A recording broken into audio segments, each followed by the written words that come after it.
To order. It's 7 o'clock. Notice is hereby given pursuant to the Texas Open Meetings Act that the City Council of the City of Nassau Bay, Texas will conduct a regular meeting on Monday, January 12th, 2026 at 7 p.m.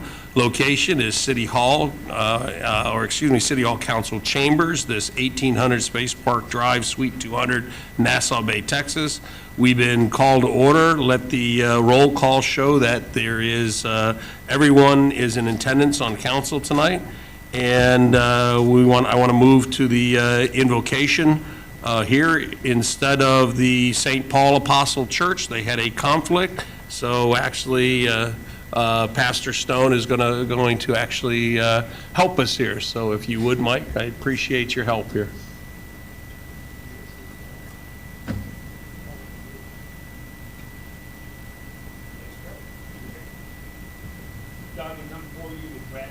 For a beautiful holiday season, for weather that continues to surprise and sometimes delight us, for growth in our city planning and the excitement of new businesses and services coming our way.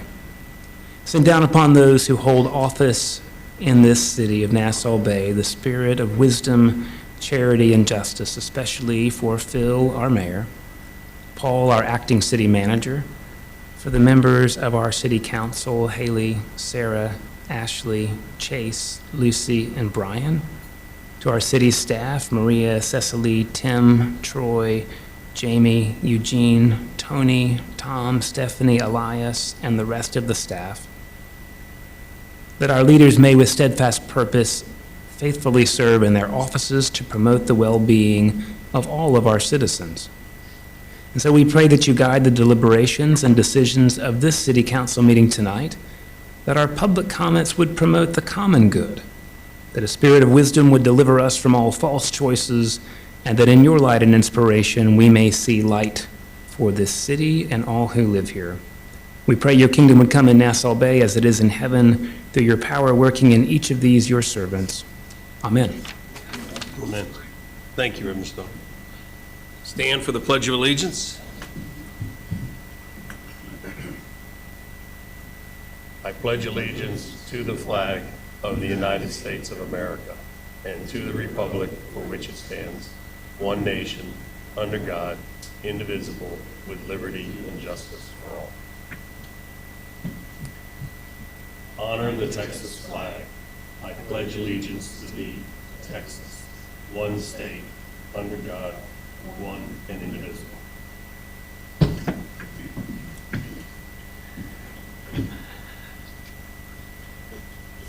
I'm going to dismiss on the agenda the proclamations. Both the Thomases and the Rackners said that there is a football game tonight and would like to be at the football game, and we will address that a little later. Moving on to the next one, it's citizens' comments and public hearings. This is a open comment section, and if you have anything that you would like to say, you have 3 minutes, but this is your time to address council. So the comment section, public hearing is open, and it's 7:04. Anybody want to speak?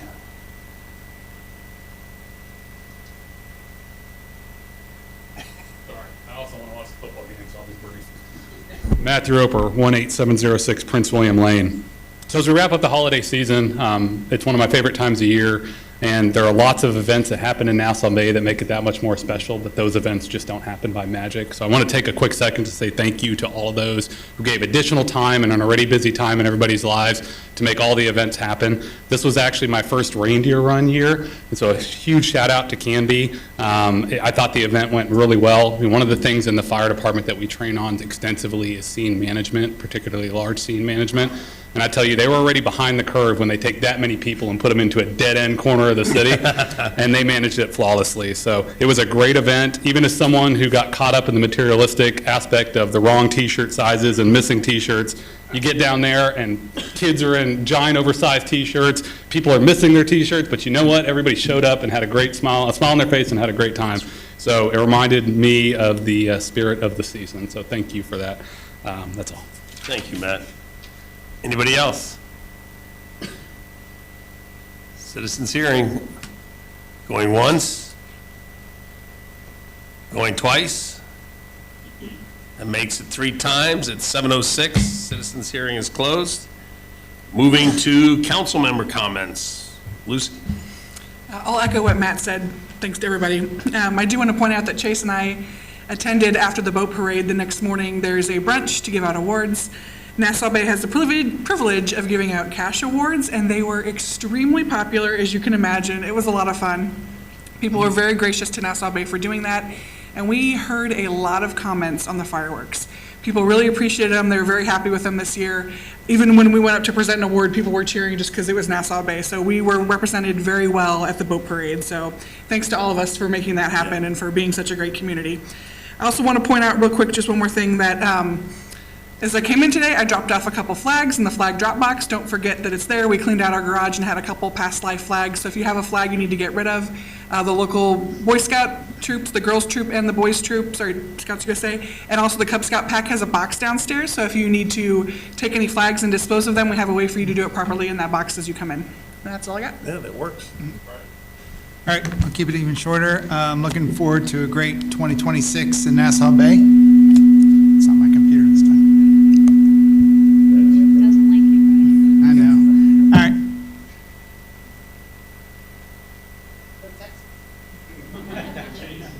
Ditto. Nothing new. Thanks to all the volunteers for all the Christmas events. They were wonderful. And go Texans. And I want to get out of here as soon as possible. So. I must be the only one that, she had to tell me there was a game tonight, so that tells you how much I pay attention to that. Of course, my husband, I'm sure, knew everything, but I just am in the dark on that stuff. Reindeer Fun was awesome. All the Christmas events were awesome. Loved all that. And yeah, I'll keep my comments short, lest Unless you want to get. I don't want to get in trouble with people, these NFL fans. Happy New Year to everyone. Thanks to everyone, all the volunteers who were involved with all the fun festivities. I just want to say a shout out to the Keyboards at Christmas event. It was a really, really well-attended event. Thanks to all of our community sponsors and the community's members who showed up to support. So, thanks. I'll also keep it quick. There's just 2 things is, again, just to piggyback on you, Matt. I don't know how anybody cannot like being part of Nassau Bay for all the events that took place. And we can, comment on one or the other, but it was just amazing to me just how many different events there were and how integral the volunteers were. So I thank everybody because they really made it a true holiday season. The only thing I'll say serious is keep an eye out, Chief, if you would please. There's that a sailboat that is deciding to move towards Bayfront.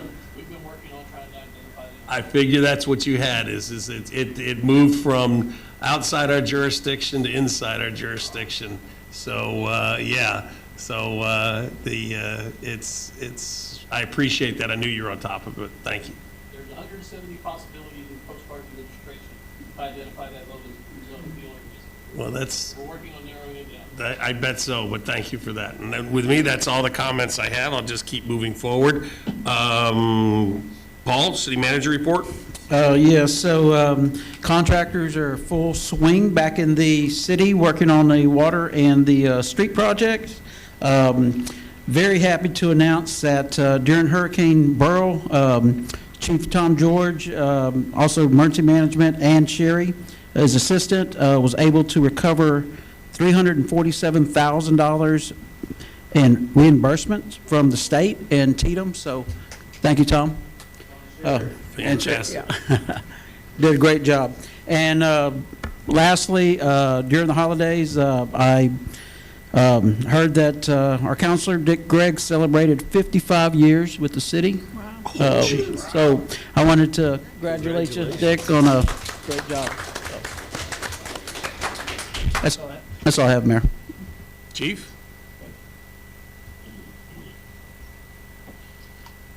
I'm afraid to give a report, maybe too long. Mayor and council and citizens, real quickly, our numbers for December of 2025. 264 calls for service, 32 reports were taken, 114 traffic stops, 86 citations, 75 warnings. We had 1 arrest, which was a misdemeanor for the whole month, 4,371 patrol miles. Our average response time was 4 minutes and 23 seconds. And just real quickly, I'd like to publicly say thank you to Detective Gino Gallegos, who's going to be leaving us at the end of the month, beginning of February. He's been with us for 8.5 years. And Officer Moses Velasco, who's been here for 18 years, is going to be moving into the detective's position. So, thank you. Thank you. Thank you. Any questions for Chief? Matt? All right, good evening. So your volunteer fire department has 38 members currently, and in the month of December, we ran 35 calls, which is about average for our monthly calls. That's it. Thank you. Code enforcement? I'll take that, Mayor.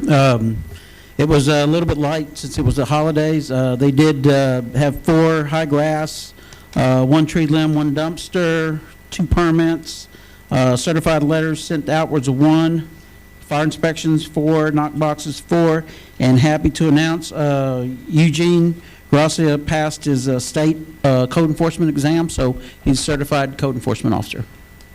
I certainly appreciate his, initiative. You call, he goes. I really appreciate that. A number of citizens have said that. So. Yep. And I think he's been on board maybe 6 months. Yeah, not Yep. even. So he hit it pretty good, so real proud of him. EMS? Oh, I think you had. I have a question. I'm sorry. for Paul. Well, I just want to say thank you for the water main break. You guys took care of that Yeah, like that's right. very quickly. That was near my On Christmas Eve? road, yeah. Secondly, I know that we received an email, or at least I did, on a project within the neighborhood where we had some pool gunite trucks show up at like 6 o'clock in the morning on Saturday. It was extremely loud. Didn't bother me. However, it bothered people on that street. So I don't know if part of our permit or monitoring of the work going on includes timeframes by which they're able to operate. They do. But if we can respond to him, that'd be great. Yes, ma'am. Yep. Just to be clear, that they cannot start before 7 a.m., and then on Sundays, they cannot work at all for anything loud, Yes, yes. is my understanding. So 7 to twilight, I believe it is. And I believe Eugene was out on 2 calls on the gunite Yeah, truck, so. so it's good. Is it the same outfit that we called up a couple months ago? Or Was on my last street? month. It was actually, I know who you're talking about. Yeah. Yeah, we had On one your on street. Martinique a couple On months ago. Martinique, yes, sir. And Les, yeah. Yeah. Is it the same guy? It's not, it's a different one. Different Is one, it? different one. Okay. yeah. Good eye, people. All right. Onward. Okay, moving right along. Nassau Bay EMS responded to 102 911 calls for service. We transported 66 patients.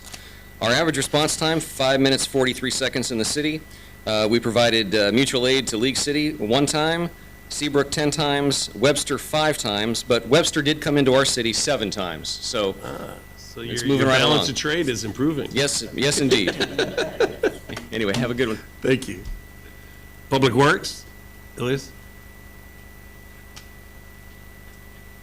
Good evening, Mayor and Council. For our capital improvement projects, the water line project continues. To date, 5,200 feet of line have been installed. The street paving project has continued. To date, 3 sections have been completed. We also completed 17,000 feet of joint sealing throughout the city. For the water department, flow testing of the fire hydrants was completed. We repaired 4 major water leaks. For wastewater department, 600 feet of sewer line was jetted along Cape Bahamas to improve flow and capacity. The Parks Department assisted with the Christmas in the Park and the boat parade, and they removed 18 tree stumps throughout the city parks and medians. And streets and drainage, the crew has been working with Verkada and DataVox for the camera installations. Thanks for quick action at the boat parade. Oh, yeah. Thank you. And if, you said 5,200 feet, correct? Yes. So 1 mile 1 mile. underground. Yep. Thank you. Special events? Great holiday. Great, yeah, we knocked it out of the park. No, it really is a great event. I have no update. I haven't received anything as an update, but Christmas is enough. great, so, yeah. Parks and Recreation? Nancy?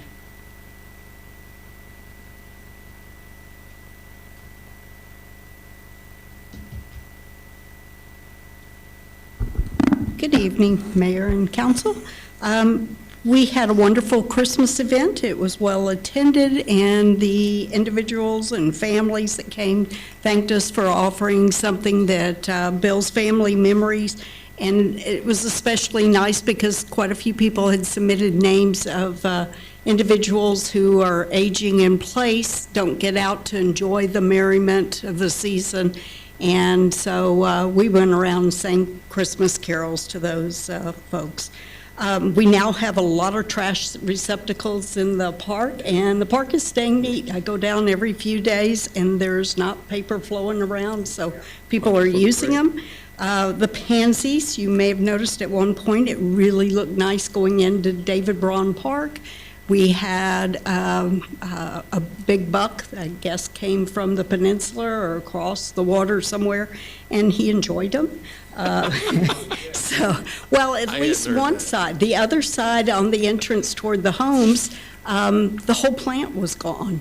And I made a police report because it was just weird. The other ones you could see nibbles, but this one, the whole plant. I don't think animals eat the roots and take they were just holes all throughout. So anyway, we've got it in Swan Lagoon they've hit, and the one neighbor on Baycrest, they're missing some, but again, it's kind of a strange pattern. The flowers in the medians overall, those that are there are doing pretty well, especially San Sebastian. The others are a little quirky because like we've discussed, the dirt is not really real dirt. It's a muck of stuff. So we hope to rectify that when we have Beautification Day. The big blue pots, I don't know how much longer they'll be nice. The big black ducks, and I had a little counseling session this afternoon. And I took some of the branches from some of the plants and stuck it up so it kind of looks like, I don't know, something that kind of evil, but I hope that they'll think twice before they sit on the pansies. I want to thank Paul Lopez and Elias, there he is, for the street crosswalk lines. Looks great all over the city. So thank you very much. And people are walking in them now instead of zigzagging, and cars are kind of stopping. Yes, they can see that they should do it.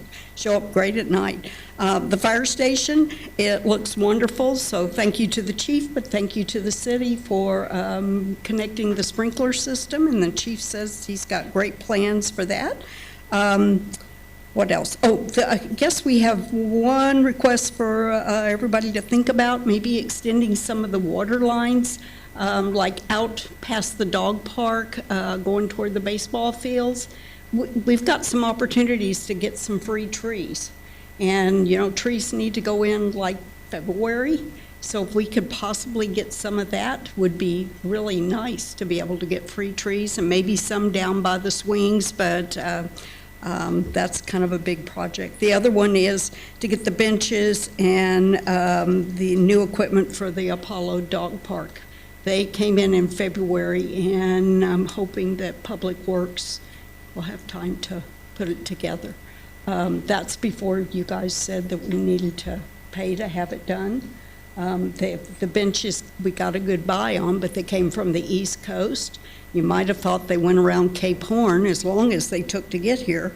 And Apollo Dog Park, Craftsman, I've gone to the vice president of the vice president of the president, and I still can't get anybody to work with me about having installation or even talk about equipment for exercise. So they're kind of on my list. They know my name, so thank you. Appreciate Thank you, it. Nancy. Go. Brian is not here for the Maritime Safety Committee, but he did send an email, and you see it here on everybody up here. I'll just read it out loud. Good evening, Mayor and members of council. At our last committee meeting held on January 7th, we discussed the results from the survey. They did a full survey of the citizens just to get feedback on a number of tasks that was sent out last fall and assigned tasks to committee members to work on closing information and knowledge gaps about what the committee does and how to get that information to the public, and exploring boater education, the 8-hour boater safety course. Over the next months, our members will continue digesting the survey results and will tend to their assignments, and with a full report and presentation being given by myself at the February 9th council meeting. We had a great amount of feedback from residents and a few non-residents, and I look forward to sharing the action plan at the next meeting. Enclosed for City Council, you will find the raw survey results as well as Herbie's executive summary of the survey. Respectfully, Brian Brown, Chairman, Maritime Safety Committee. Okay. Moving on to the consent agenda. There are 4 items. Just realize all matters listed under these items are considered routine by the City Council and will be enacted by one motion. There will not be separate discussions of these matters. If discussion is desired by any council member on any item, that item will be removed from the agenda and will be considered separately.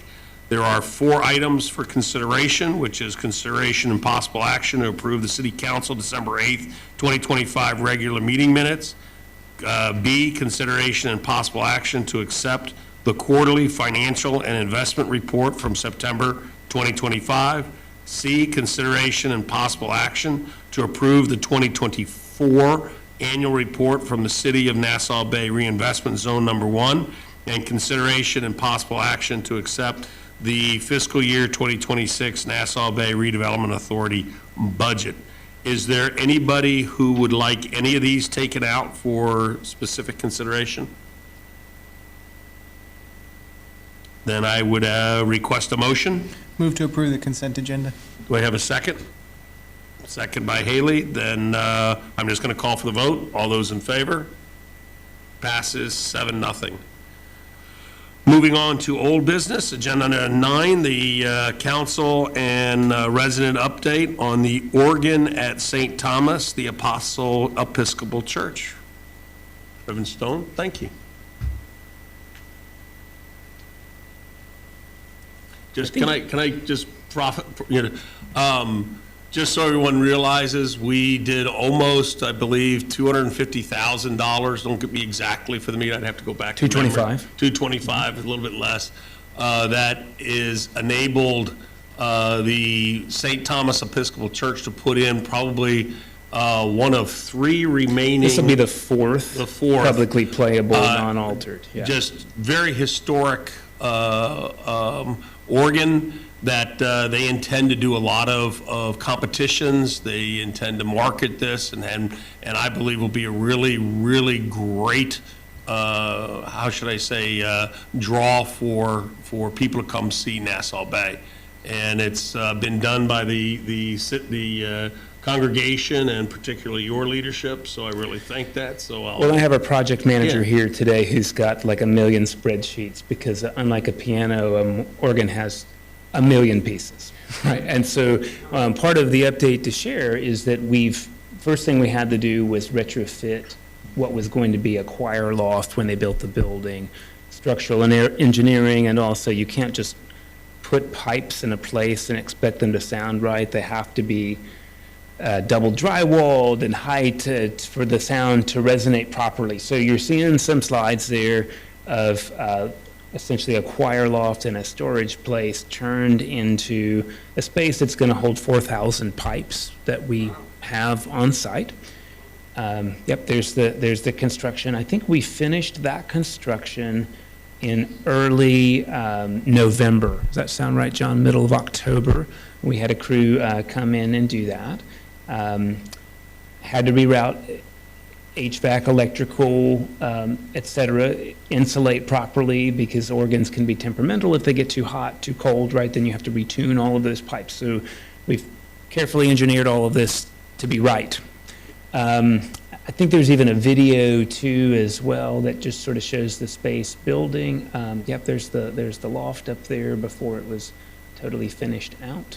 So we're obviously ahead of some of these pictures progress-wise. And our organ builder, he's sort of the one organ builder in the city of Houston, has been moving and starting to lay the pipes. And then there will be like roughly half a mile of rewiring that has to happen, because the organ was built in 1927. So the wiring, of course, is out of code. So all of this is happening in stages. Now we're in the main stage where the organ gets built by the one organ builder in Houston. So sometimes we get some slowdowns, like he's the one organ builder in Houston, so he had to tune organs for Christmas. So he took the month off in December. That will probably also happen in preparation for Easter. So we're kind of at his building schedule. So we're hoping the earliest, right, would be late summer. In the meantime, the committee continues to do what we said we would do in our hot application. So looking at organ festivals in places like San Diego, even a few international ones, and how it is they work with local businesses and hotels to make that work. Meanwhile, we're pretty lucky that we have strong organ contacts downtown at Rice, U of H, and St. Thomas, because they all three have organ programs, and their students and their teachers will want to come play this organ. Yeah, and we'll benefit from that because that'll be a public free event linked to, we think, restaurants and hotels. Yeah. Any questions? Okay, gentlemen, if you move to your right. You can be in it if you want, but. Thank you. Yeah, thank you. Thank you. We're looking forward to hearing the thing. I think hopefully everybody is. Could you do me two favors again?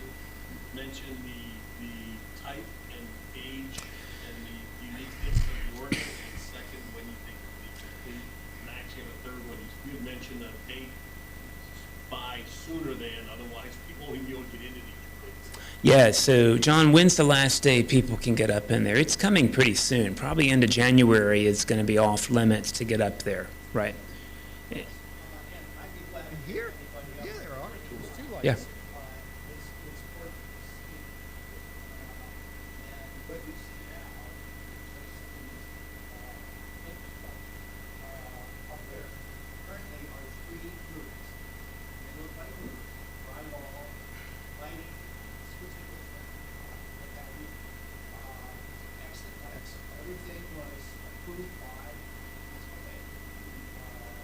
There's one in front of every door.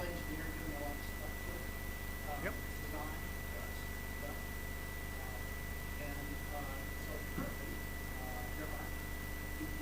Hey, Amin, see this door next to me? Just throw it out.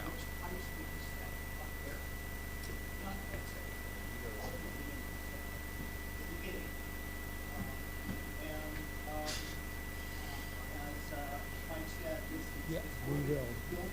Yeah, we will.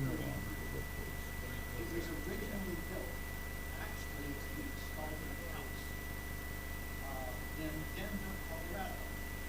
Very obviously well-to-do individual installed this in his house for his wife. There are 3,600 pipes, from wooden pipes that are 14 feet tall, they're about 12 by 12, so really square pipes.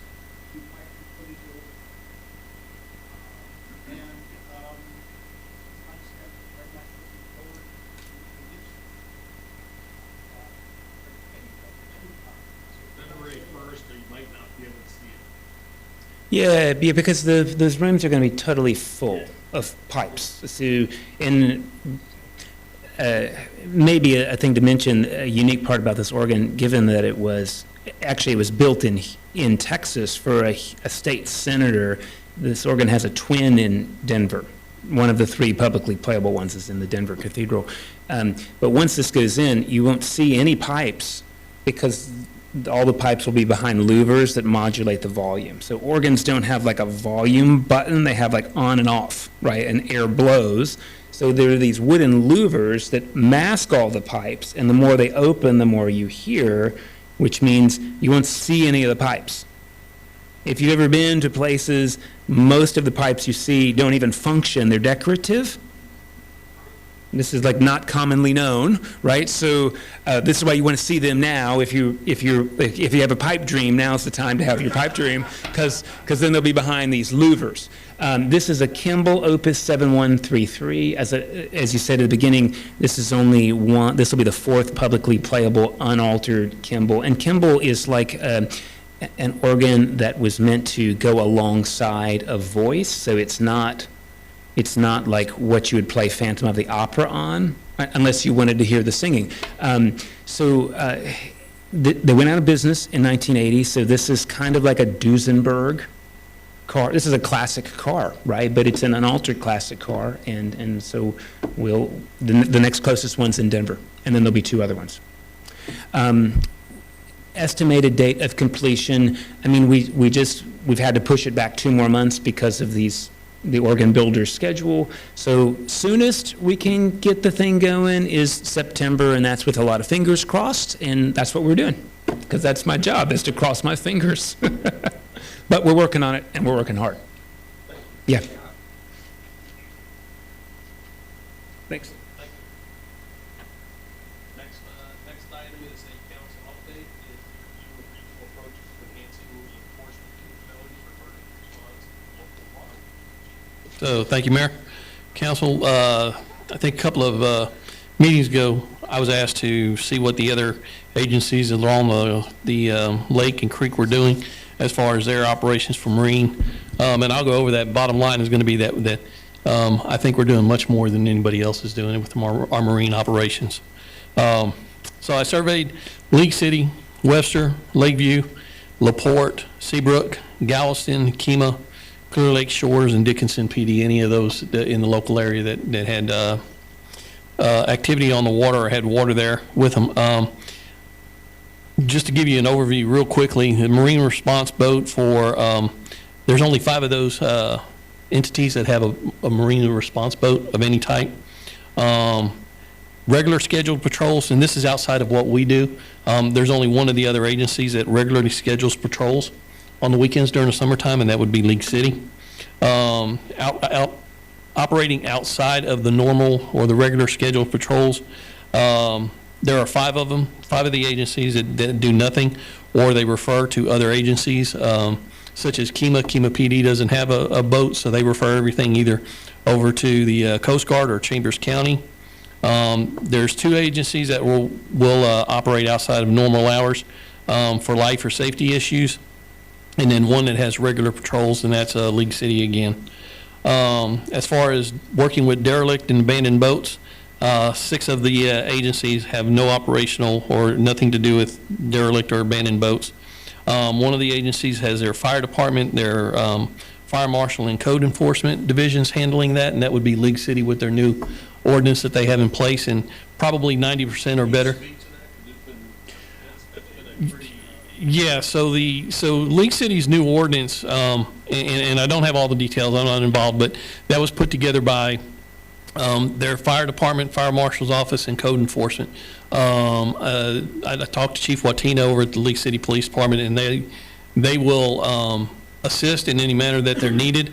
But better than 90%, probably closer to 95% of that ordinance is dealing with the liveaboards, which are people who live on their boats in the marinas. It's focusing on health and safety issues, biological material coming off the boats, the crime that's happening in the marinas because of those people that are living on the boats. So it's not, that new ordinance that League City has is not really addressing operations on the waters. They're addressing some abandoned and derelict boats, but it's a little bit different than a boat that we have that's anchored off of, Bow Harbor. These are boats that are on marinas and stuff like that. So it's a whole different, it's like apples and oranges to what we're dealing with. But League City, that's handled by a whole different section. And then they've got one agency that's developing, working with derelict and abandoned boats, and that's Seabrook.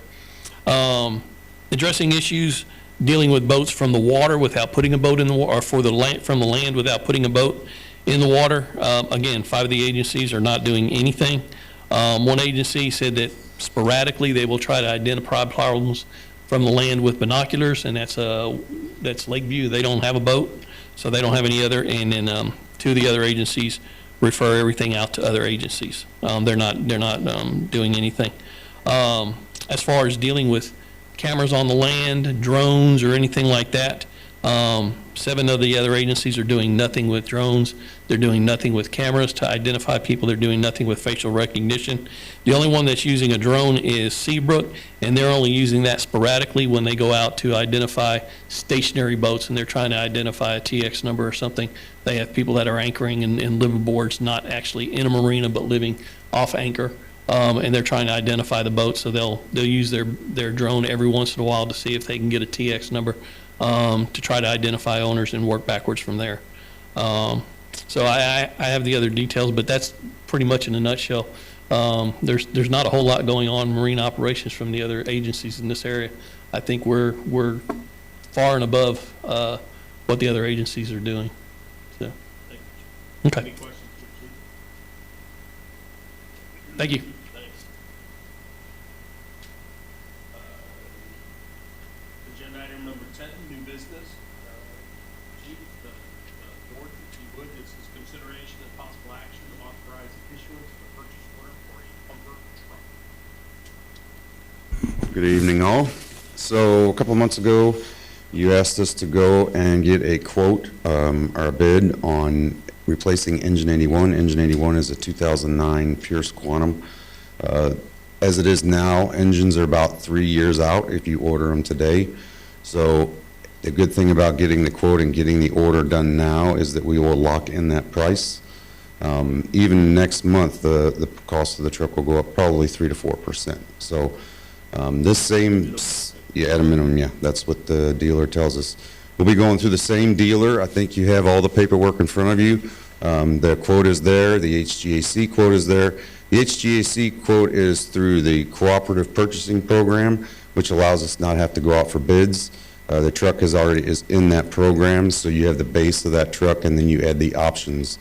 The option list is included with your packet should be, and then the full spec of the truck, which is about 140 pages. I don't know if you have that or not, but you should have everything right in front of you. We worked with Siddons Martin, who we worked with on every large piece of apparatus that we purchase, including our ambulances.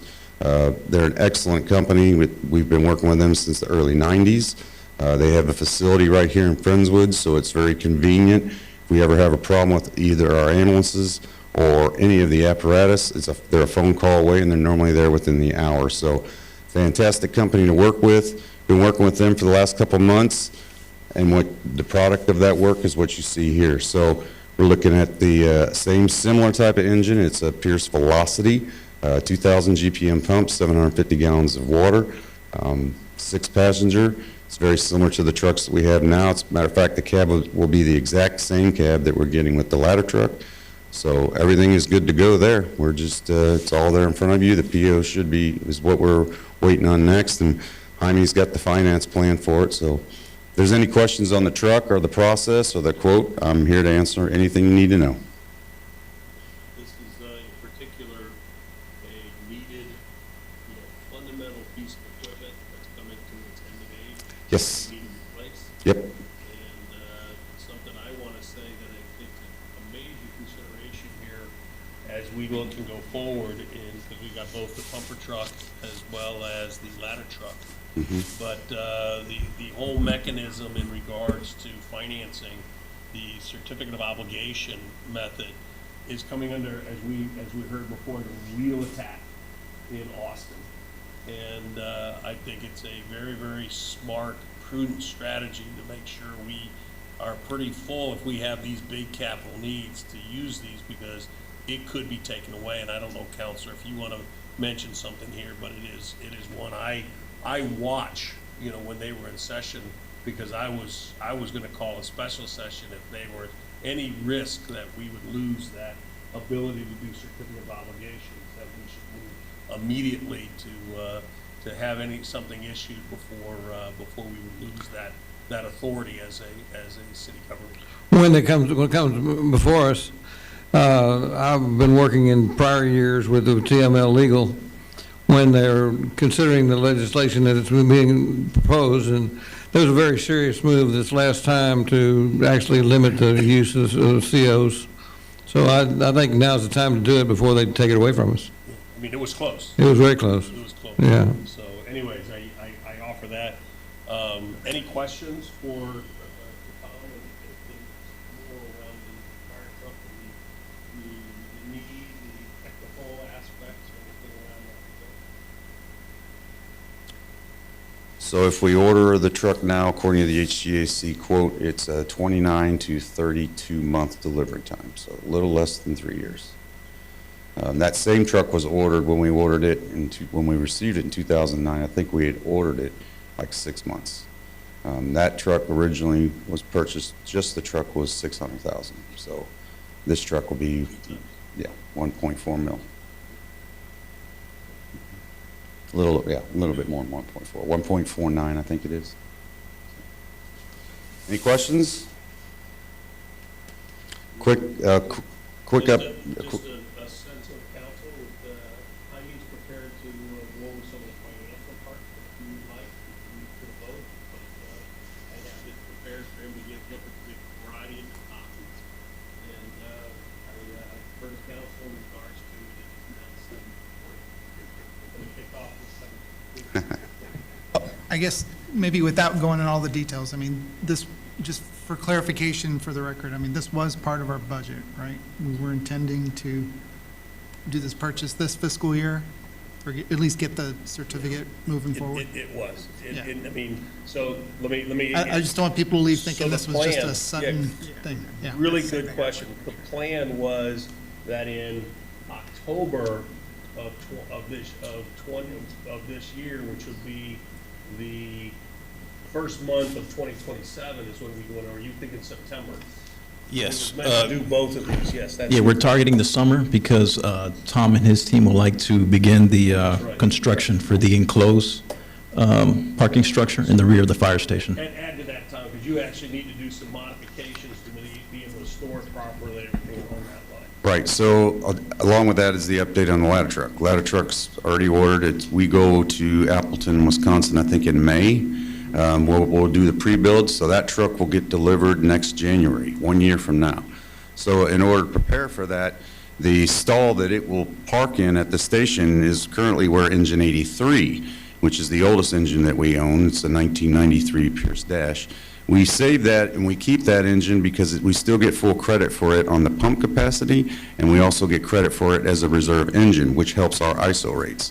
So even if we wanted to sell it, let's say, okay, no, we don't want to keep it, Tom, we want you to sell it. You're not going to get any money for it. When you're talking about a $1.4 million pumper, you might get $20,000, $25,000. We benefit more by keeping it and keeping that score, so it's worth building an extra storage on the back side of the building. In order to get credit for the engine, it has to be in an enclosed structure. It can't just sit underneath a barn. So the idea and the plan is to just add on to the back. If you've ever seen the back of the station, you got those awnings. One of them is sort of in an easement, but we'll put this one right against the back of the bay, and so that engine will be stored there. So that's what this add-on to the station is for, and why we need it. Any other questions? So one CO for both trucks and the enclosure. Yes. Yes, and also the equipment for the ladder truck as well. Okay. Then I'd ask for a motion. Move to authorize issuance of a purchase order for pumper truck. Do I hear a second? Second by Haley. Any further questions or comments? Call for vote. All those in favor? Passes 7-0. Thank you all. Is there anything else? Thank you. If you ever need anything, if you ever have any questions, don't ever hesitate to ask. Just personally, I'm really pleased because this is probably one of the last really major, infrastructure items and equipment for the city. And that'll put us that get us behind. That's all I report. So you're about to get a ladder truck and an engine that's going to last you for the next 20 years. So, and they're the best of the best. Yep.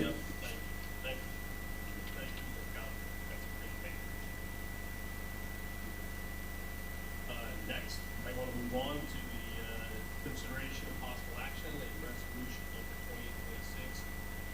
2026-0112-1A, resolution of the City Council of Nassau Bay, Texas, authorizing the Nassau Bay Development Authority to negotiate through a Chapter 380 performance agreement with Estella's Cantina LLC within the project area.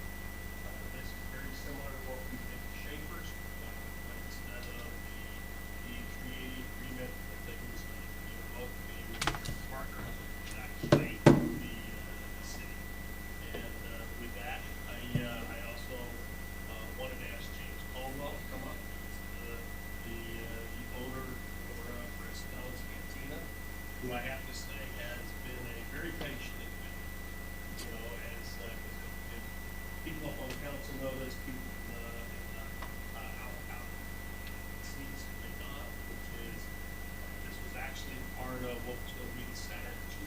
And that kind of had its ups and downs. It's had a good project, not moved forward. So some of the things necessary to help out James fell through. And some of the things we did with Griffin and also now the timing for some of the financing, we now have the ability to look at this opportunity. Absolutely. Now I'll turn it over to you. Thank you for the introduction, Phil. So I'm the owner-operator, partial owner-operator of Stella's, my mom being the other owner.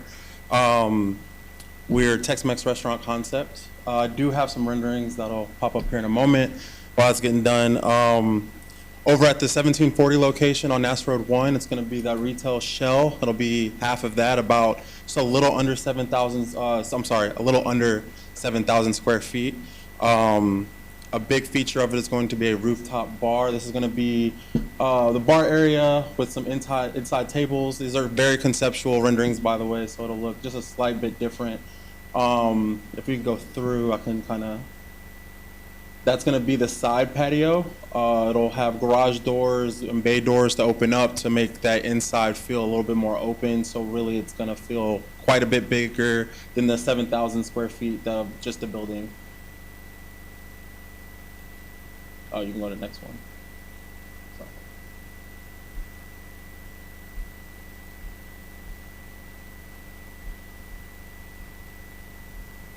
And then that's going to be the front. As you can see, there will be golf cart parking designated up front.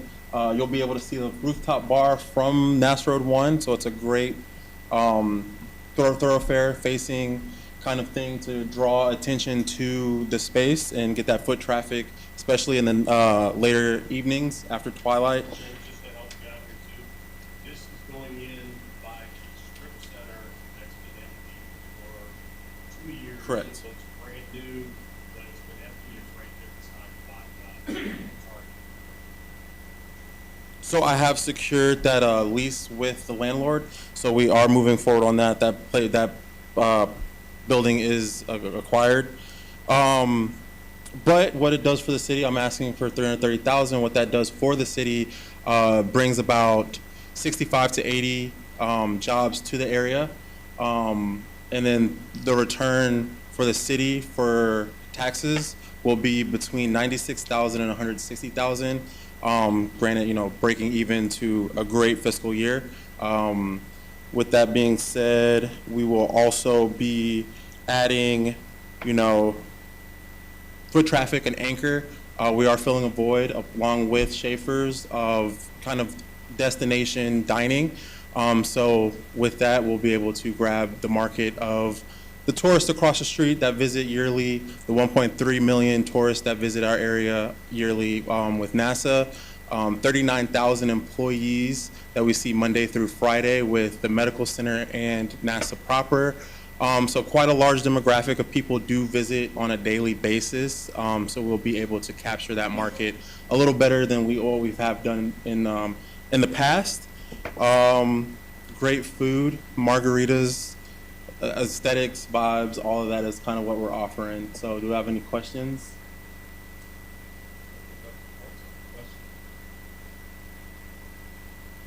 I have some questions for Jaime, but not for James.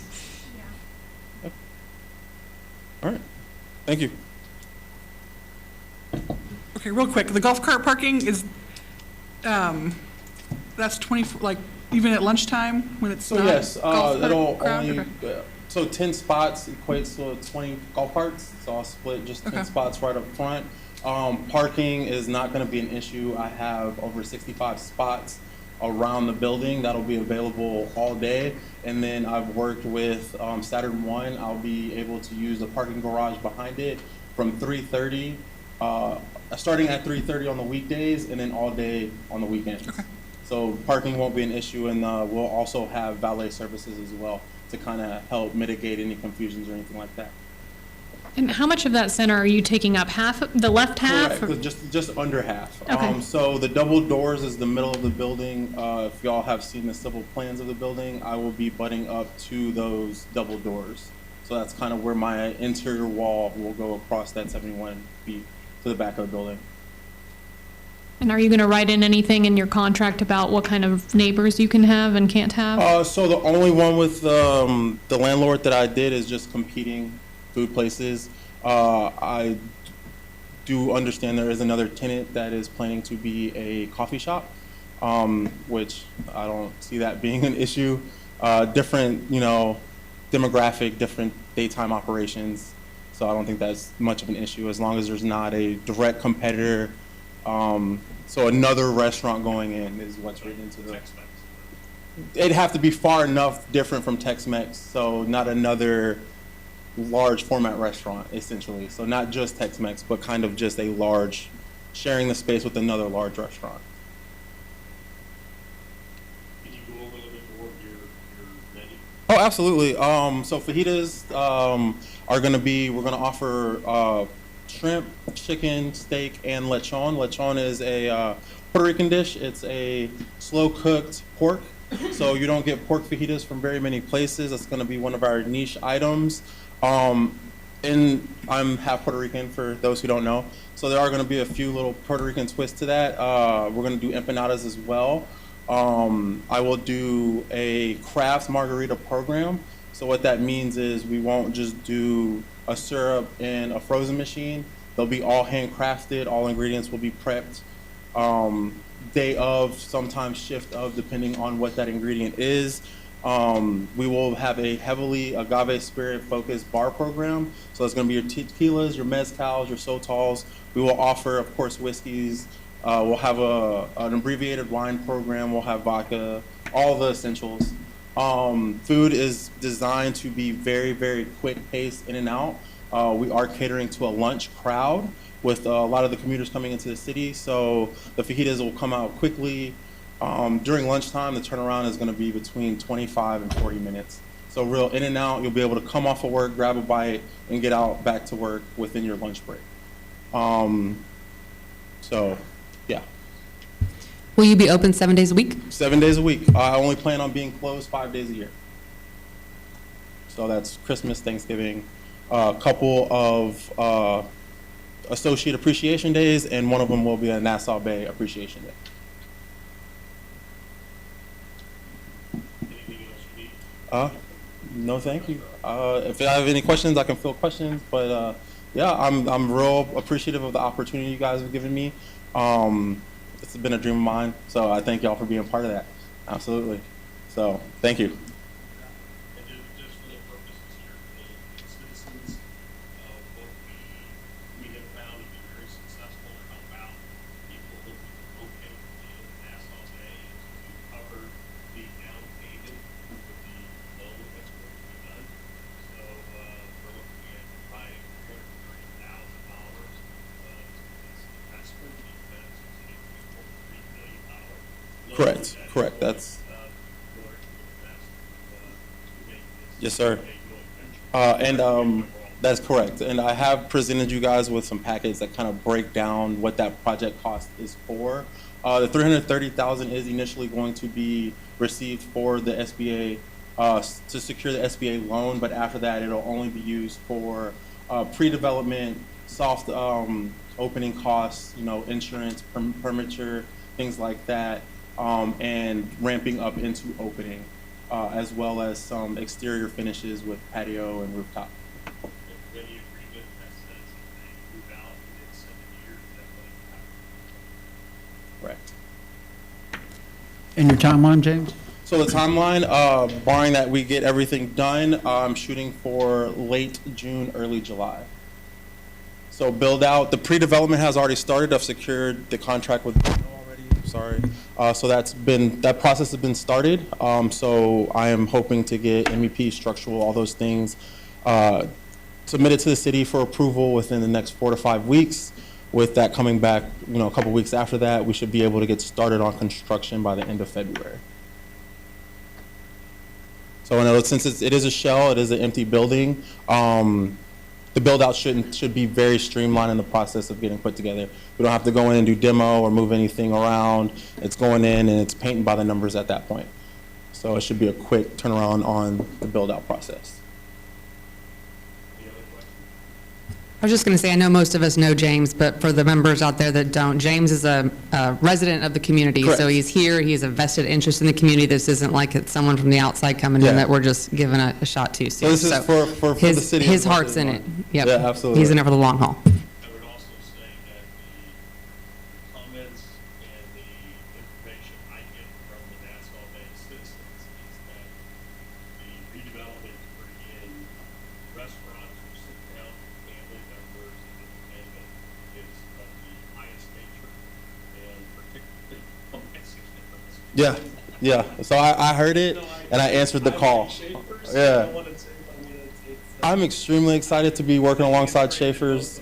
Yeah, absolutely. What that'll bring to the city is just not getting any burnout. You know, Schaefer's, I've gone there, I've been a patron of that place. It's wonderful food. It's a nice aesthetic, you know. But if you have one restaurant that everybody goes to, as much as we all love the Mediterranean, I'm sure a change up would be nice. So I don't want to be, you know. It is my hope that rather than being the fast food and the gas station for Clear Lake, is Yeah. going to be now a full range of restaurant options and sit-down options. Absolutely. All of our cities. With the rooftop, I'm hoping that we can drum up a little bit of a late night crowd. I will be closing operations, opening from 7 a.m. to 10 a.m. to do a breakfast. We'll do breakfast tacos, which I kind of did a pop-up for the reindeer run. I hope everybody Yes, in I here meant to was say able taste something. that. Thank you for doing that. Yeah, no worries, no worries. It was a ton of fun. You know, it was tons of feedback. We were across from Chick-fil-A, and I was happy to say that I almost sold all my food, and they definitely packed up some in their truck at the end of it. So it's something to hang my hat on, that we were competing with the Chick-fil-A a little bit in my mind. But we'll be open from 7 a.m. to 10 a.m. for breakfast. We'll do breakfast tacos and Mexican-style coffees. I do think there is a void of a savory option for breakfast with how inundated we are with cafes in Nassau Bay, which is not a bad thing. So, and then we'll close for an hour to re-up for lunch. We'll be open from 11 a.m. to 10 p.m. Monday through Thursday. Friday, Saturday will be open, or Friday will be open from 11 a.m. to 12 p.m. and then, or 12 a.m. I'm sorry, and then Saturday, Sunday will be open for 9 a.m. for brunch, and then close respectively 12 and 10. So, we'll be open to kind of drum up some traffic in the mornings and drum up some traffic in the late evenings. Happy hour is going to be very, very profitable for us. It's going to be our big time, I think, catching all that traffic. Them sitting at the light, they'll see the spot and come wait the traffic out with the margarita, because that's way more fun. Absolutely, absolutely. So I'm excited to get started. I have a vision. Nothing for James. I'm a right brain person, so I love this, and I'm like, oh, I love this whole idea and the No, absolutely. concept. Do and you I have love, any financial questions? I want to talk to Jaime, if we can bring Okay. Jaime up here, because I'm going to have to turn on my left brain to No, I understand. ask the important questions, like how are we going to fund this? Okay, so the funding source will be the redevelopment authority. So currently, the redevelopment authority and the city have an interlocal agreement, and that interlocal agreement states that the RDA will be paying the 2017 debt service agreement, and that payment for this year is $358,000. So Alan Boone, the TERS attorney, wrote up an amendment to the interlocal agreement deferring that debt service payment. They're only going to be paying a portion, about $29,000. They'll defer $330,000 to fiscal year 2028. So that'll free up the funds to for Stellus. So if RDA is not paying the $330,000, who will pay that in 2026? The city will pay that in 2026 out of reserves. So, and currently we have $300,000 set aside for the ladder truck. Well, the $300,000 will now be funded by the fiscal year 2026 certificate of obligation. So that frees up the reserves to pay the debt service payment. But in 2028, the RDA will make the city whole, because in 2028, 2027 is the last payment to Fred Griffin. So in 2028, we'll have plenty of funds from property tax revenues So that's the plan. Specifically in excess of $1 million. That is, yes, yes, And you feel comfortable with this plan? I do, Okay. yes. And just to give you, so I'm going to give you this handout here.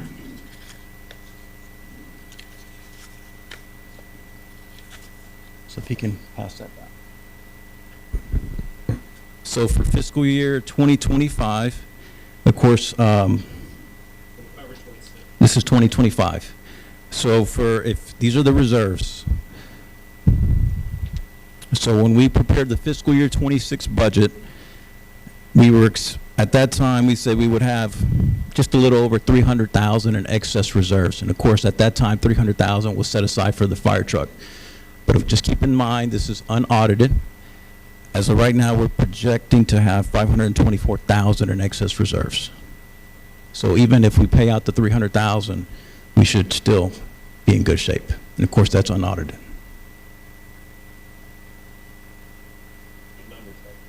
You're welcome. Any other questions? How many days of excess reserves at any one time should you have? 'Cause this will lose 11 days. Our charter requires 90 days. So right now, that's 1.78 million. And so right now we have about, Oh, I see. I got you. 2.3 million. I see the breakdown. I'm sorry, I missed that.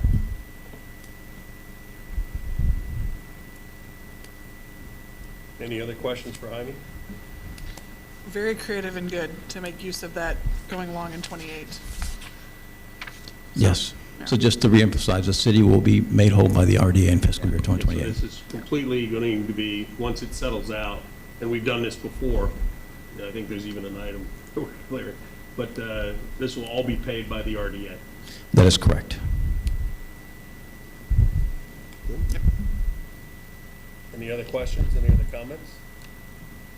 And what's your timeline? Sorry, I'm done with you, Jaime. I'm going to take a seat. Thank you. James, what's your timeline? You think? I mean, I know the construction world, you say 6 months, you add 6 more, but Correct. what are you thinking as far as your timeline on completion? I've had the structural engineer, the architect walk the building right before Christmas, and they are extremely confident about a 5-month timetable with as far as construction is concerned. They've already started creating the blueprints.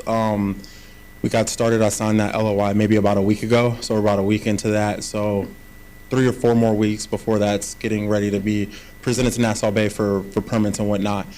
So like I said, hopefully by the end of February, we start putting walls up, and then we should be rock and rolling from there.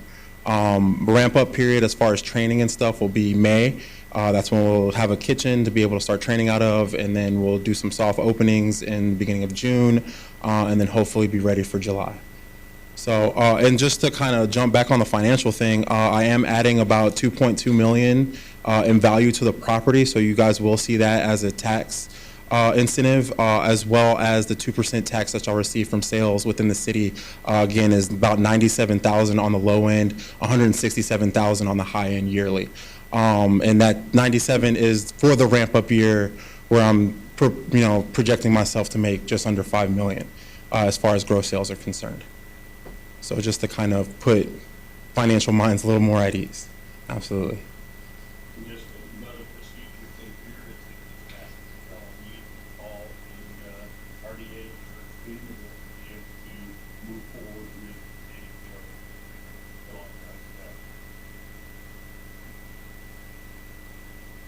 So I'm ready to rock and roll. I got the team ready. I got a full management team verbally committed. So I mean, we're far and above ready to rock and roll. Absolutely. I don't have any further statements. Any more questions? Who's doing the cooking? Your mama or what's No, I'm actually doing the cooking. You're teaching. Okay, I got it. I didn't know it was going to be like an Italian family type of thing, where you're in the back making, okay. Okay. I actually have the entire menu developed. About 85% of it has been on a plate. Just a few brunch items that I haven't been able to make, but have made in some kind of, oh man, I got a chilaquiles that'll knock your socks off, brother. So if anybody's interested, I can definitely send that email out to you and you can kind of look over that. Just give me a holler and let me know and I can send that to you for sure. So thank you guys for your time. I appreciate the opportunity again. Move to approve resolution number 2026-0112-1A, resolution of the City Council of the City of Nassau Bay, Texas, authorizing the Nassau Bay Redevelopment Authority to negotiate and approve a Chapter 380 performance agreement with the Stella's Cantina LLC within the project area. Do I hear a second? Second by Ashley. Any other further comments? Then I'd like to call for the vote. All those in favor? Passes 7-0. Congratulations, Jane. I know that's a long, the next item is really housekeeping in regards to the one we just did, which is consideration and possible action to approve and authorize an amendment to the interlocal agreement between the authority and the RDA and the City of Nassau Bay. Does anybody have any questions here about that? Then I'd like to call for a motion. Move to approve and authorize an amendment to the interlocal agreement between the authority and City of Nassau Bay. Do I hear a second? Second by Sarah, sorry. Any other comments, any other further? And call for vote, all those in favor? 7-0. That's it, congratulations. All right, next item is the consideration of possible action. This is the first and only reading of the ordinance 2026-0112-1, an ordinance of the City Council of the City of Nassau Bay, Texas, amending the 2026 budget for revenues and expenditures. That is correct. This is to capture the transaction we talked about earlier. Instead of the funds coming from the RDA into the debt service, this budget amendment reflects the funds coming out of the city's reserves and going to the debt service. All right? You're welcome. Any further questions? Motion? Move to approve ordinance 2026-0112-1, an ordinance of the City Council of the City of Nassau Bay, Texas, amending the fiscal year 2026 budget for revenues and expenditures. Any further comments? Or do you want to do a second? Second by Ashley. Any further comments? I'm going to call for the vote. All those in favor? 7-0, I believe. Yep, 7-0. Yep, no, I gotta look down. Right? Next item is consideration of possible action. This is a first reading of ordinance number 2026-0112-2, an ordinance of the City Council of the City of Nassau Bay, Texas, regulating the placement of privately owned exterior cameras, monitoring and recording devices, establishing setback requirements for public rights of way and city easements, providing for compliance, enforcement, and severability, and providing an effective date.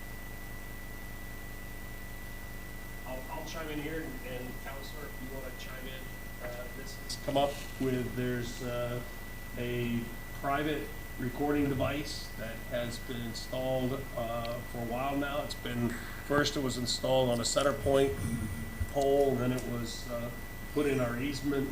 It's at the corner of Port Royal and Upper Bay, and it is a pretty significant recording device that pans that whole intersection there, and particularly up and down Upper Bay Road. But it is in the city easement, and there's been a lot of feedback on this, and specifically, we don't really have a thing to cover this, so this is to help city staff be able to enforce that private recording equipment cannot be in the public easement, it must be in your own private yard. Correct. Counselor? I agree. Anything else? No, that's it. No, I think that's fine. That's what it does. Any questions or any comments? Don't we have an ordinance about, like signs and stuff? We already have something in existence about, Sign ordinance? yeah, I thought we had something in existence already saying you couldn't put something within or within the, what is it, 25 feet? It measures 25 feet from the center of the street, or what is it? What is the? It varies depending on if you're a cul-de-sac, if you're a throughway, if you're a corner lot, but basically it's somewhere between, I believe, and correct me, around 15 to 25 feet, depending on those specific. Yes, it's typically 30 feet from the center of the street, so 15 on both sides. I feel like this comes into play sometimes with elections when people put the political signs, right? They're not allowed to put it too close to the curb. It needs to be on in their, like, middle of their yard or even closer. But I don't know if that was the HOA that was. It's HOA. Okay, so HOA is the one that's been maybe enforcing that? I don't know. So just to give the full story here, just because I want to, when this was originally, there were several residents that complained, and the camera was actually mounted on the center point, pole, which is. I know a little bit about it, yeah. And then they took it down, but now they've put some rigid PVC, and they've got, I think it's Schedule 80 that comes up. It looks like it's just leaning on it, but I believe there's double-sided tape or something, but it's one where it's minor enough where Center Point doesn't want to do anything. Paul and his staff was looking at it. The other ordinances are really too narrow. It doesn't really go into this, so this is why we are here. Yep. And this will actually help Centerpoint. Been working with the representative, and it was attached to the light pole, but now it's about an inch off it, so their legal department said they can't. So this will help me enforce this. Yes, sir. The HOA also has restrictions on camera placement, so this would help with partnering with them to be able to enforce things. Yeah. So the resident obviously is aware of this. No question. I mean, okay, I've noticed it for years. Yes. Then any other questions, any other comments? And I would call for a motion. Oh, it's a first reading, excuse me, that's right. So we'll just hold it until to the next one, to the February. With that, there was going to be an executive, there really wasn't scheduled. I think this was got on here. There's not really anything to report. There's a Nassau Bay investors report that I got when this was here. Paul and I couldn't get together between his vacation and mine. We never got together, so there's really not a reason to go into an executive session. So unless there's a go meet, still can, it's on the agenda. But given it's now 8:13 on December 15th, I would like a motion to potentially adjourn. Move to adjourn. Second. Do I hear a second?